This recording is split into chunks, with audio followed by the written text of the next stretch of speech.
Yes guys, welcome back to another video. Welcome to the George Benson Football channel. Today we have got two videos coming out for you guys. The first of which is a Chelsea news video. We're going to be talking Eder Militao. We're going to be talking Ajax Brazilian wonder kid Antony. The 21-year-old is reportedly wanted by Chelsea. And then I'm going to finalise this video by discussing a little bit about Harry Kane. But before we get into anything else Chelsea related today, I first of all want to acknowledge the passing of a good friend of mine in the creative industry, Jamal. He's 31 years old and it's been announced in the past 24 hours that he sadly passed away. Jamal was a man who absolutely embodied everything that there is about inspiration in the creative industry. For me particularly as well. When I first started my Chelsea channel, this channel, Jamal was one of the first people I met who really gave me that push when I was kind of doubting whether or not this was the right thing for me to be doing with my career, having been on YouTube for 7 years already, having multiple successful channels. Would I be able to do this Chelsea thing? And the love and support he showed for me when we'd meet before a game at Stamford Bridge in the pub, or we'd be talking on Instagram or WhatsApp or whatever. I just want to say that I didn't want to maybe make a video today, but then I thought, you know what? The man would have always said, create, make something. So just a little tribute from me at the beginning of this. If you didn't know Jamal, he did also work quite closely with Chelsea on various different projects as director and whatnot for certain things. So absolutely incredible man. I'm honoured to have known him and to have had his support. He'd have wanted me to be doing a video today for sure because he might have even been watching it himself. So, first story of the day, Eder Militao. It's one of those where when you read the headlines that I'm about to read to you now, you just wonder whether or not there was even any point of me even talking about this in the first place. It's from DExpress_sport online. Chelsea request meeting with Eder Militao's agent as Blues eye unlikely Real Madrid deal. Now here's how this one goes. We know that Chelsea have currently got 3 centre-backs who haven't signed contract extensions. Azpilicueta, Christensen, Rudiger. Which means that between now and the end of the season, or between now and these players actually signing contract extensions or signing new deals, there's going to be a lot of links between any centre-back and Chelsea Football Club. Eder Militao's got 3 years left on his Real Madrid contract. Real Madrid are supposedly not offering Eder Militao an extension or a new deal because they feel as though the wages they're currently paying him do not justify the influence he has on the squad. So if the players sat there arguing saying, well, I think I should be getting more money, yet the club think that what he's getting now may actually be a little bit too steep, then you can see a friction happening here where there's a very strong possibility, if this is of course all true, that Eder Militao could leave Real Madrid either this summer, next summer, or then after that the numbers of the years on the contract start to go down and he ends up going on a free. He's a decent defender, but for me immediately there, when you look at the nature of some of these defenders, particularly Azpi and Rudiger, these are two massive leaders in the Chelsea dressing room. So if we're not going to be directly bringing in a player who is immediately a level up in quality, which, let's be honest, Azpi's been one of the best defenders in the Premier League since he signed for us all those years ago. Rudiger is up there at the moment as one of the best centre-backs in the world. So if Eder Militao doesn't kind of have that same kind of leadership quality, and from what I've seen of him, obviously Real Madrid, big club, I watch enough football from Real Madrid and Brazil to be like, I don't think this guy is a step up from Rudiger. Maybe even not even a step up from Christensen either. I wouldn't necessarily bracket Christensen in that leadership bracket at Chelsea right now, but we've got to be looking at players like the ones we've been linked with before, which in my opinion, Jules Koundé, Matthias de Ligt, those are the kind of level of centre-backs that Chelsea need to be looking at. Eder Militao, great defender, even had pretty decent games against us last year, I think. I think the first leg he was brilliant.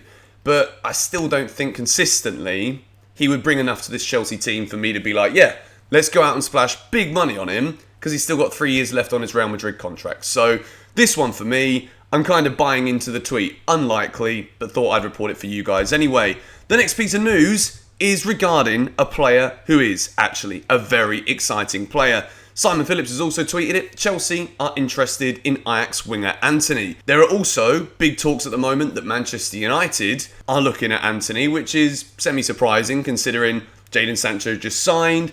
He looks to be getting a bit better now. 2 assists against Leeds yesterday. What a game that was, by the way. And he also scored, I think, the game or so before, scored in the cup or something. Antony is an explosive player. And at the moment, we got to talk about it. In the later video that I'm going to post today, it's going to be a Chelsea tier list where I take a look at all of the players we currently have in the squads that are playing for us this season. Will they be there next year or not? And a lot of the wingers, a lot of the attackers, just a little heads up for the video later, there's evident questions about them right now. Is it all the fault of Lukaku, or is it actually just the fact that the players around him aren't good enough? So I'm starting to entertain all of these different ideas, and to be honest, I can't make up my mind at the moment because we see moments of magic individually, but never on a consistent basis, unless your name right now is Hakim Ziyech, who is absolutely delivering for us from the wide areas. Antony, at 21 years old, it is another bit of a gamble attempt of a signing if Chelsea were to go ahead with this, and it would also require a lot of movement in the out direction. Again, the first names that come to my head could be a Callum Hudson-Odoi, a Pulisic, a Timo Werner. Those 3 are the ones that at the moment are in question. So Antony's links from Ajax, very, very good player. But again, I think Chelsea's number 1 priority at the moment is sorting out the defender contracts, replacing the defenders if those contracts will not be signed, and then perhaps a holding midfielder or a player for the number 6 role in the summer. Attacking players, I do think with all the money that Chelsea have spent, we're going to try and figure out a way to satisfy and embed these players into the team. I think attacking signings, as much as we might think, and I've said it a lot, going forward, we look lost. We look abysmal at times going forward at the moment. Chelsea's transfer priorities will be to solidify the areas where we could end up low on numbers and quality as a result of potential exits. So, the final story, I guess you could say, of the day, but it's not really a story as such because there is not a lot of concrete proof that what I'm about to say is even possible, but it is certainly, in my footballing mind, a plausible idea. You remember last summer where Pep Guardiola was absolutely adamant that he wanted to bring Harry Kane from Spurs to Manchester City. Not only would that have been a capitulation for Tottenham, Daniel Levy looked at 150 million and thought, it's not enough. Harry Kane's our best player. If you take Harry Kane out of this team, then it really does take off the band-aid. And I cut my finger this morning. Don't know how I did it actually, but got a plaster on my finger. You take off the band-aid and you just let the wound pour. And that is exactly what it had been for Spurs if Harry Kane wouldn't have been there. Yes, he's not been great this season, but that performance at Man City at the weekend, for me, was enough to just be like, you know what? He might not have been in good form. There might have been a massive dip in the quality of Harry Kane when Nuno Espirito Santo was manager of Spurs.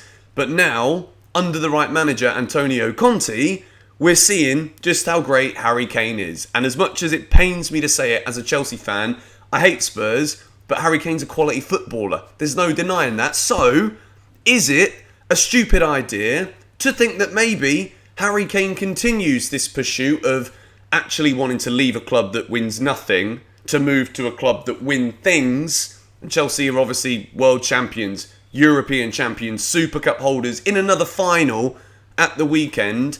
Is it totally disastrous to consider that Harry Kane would consider a move to Chelsea if Romelu Lukaku, the man who is so desperately struggling at Chelsea right now, who many Chelsea fans are saying should be sold in the summer, even if it is at a dented price to the massive 100 million or 97.5 that we spent on him in the summer?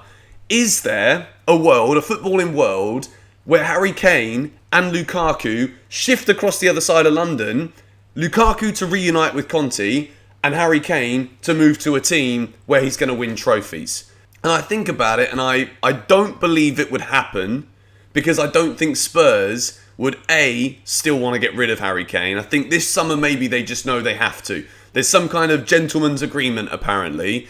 But would Chelsea also be willing to understand that Spurs will look at Lukaku this season and think, well, that price that you just spent for him isn't enough. But as much as we'd love to reunite him with Conte where he's played his best football, is it too much to ask? I don't know if this one is even feasible.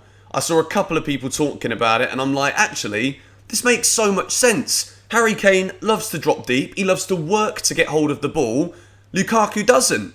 Now, it's a perfect fit for Chelsea, and I think under Conte it could be a perfect fit for Spurs. If Harry Kane wants to go, they're going to have to go in the market for a big striker, because to replace Harry Kane would take a lot. So maybe, is there a possibility this summer that we could see negotiations between Spurs and Chelsea? At the moment, there's absolutely nothing, and I'm not trying to be a news reporter here and just make up stories. There isn't any direct news about this. It's not something that is even in discussion, I don't think, right now. Probably just crazy ideas, like myself right now. But I'd love to hear what you guys think of that in the comments below. As a Chelsea fan, would you, this summer, take a deal that sees Harry Kane come to Chelsea, Lukaku go to Spurs? Chelsea would probably still have to send a bit of money as well. But would you like it? Would you like to see it happen? Let me know in the comments down below. If you haven't already seen the 6 things we learned from the win at Palace, go and check the link in the description. And after this video today, in a few hours' time, there's going to be a brand new Chelsea tier list video out for all of you guys to feast your eyes on. Thank you for watching. All have a great day. Come on, you Blues.